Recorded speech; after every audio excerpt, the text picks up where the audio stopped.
Praise the Lord.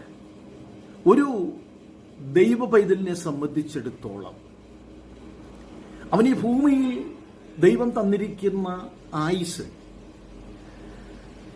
അത് തികയ്ക്കുമ്പോൾ തന്നെ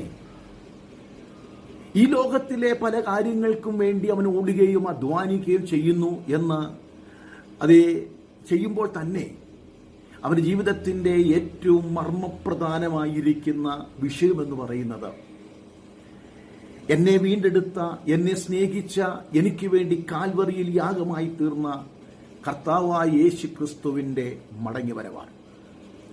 പൗലോസ് അപ്പോസ്തലൻ എബ്രായർക്ക് ലേഖനം എഴുതുമ്പോൾ 9-ാം അധ്യായം അതിന്റെ 28-ാമത്തെ വാക്യത്തിൽ ഇങ്ങനെ വായിപ്പാനായിട്ട് കഴിയുന്നു: തനിക്കായി കാത്തു നിൽക്കുന്നവരുടെ രക്ഷയ്ക്കായി അവൻ പാപം കൂടാതെ രണ്ടാമത് പ്രത്യക്ഷനാകും.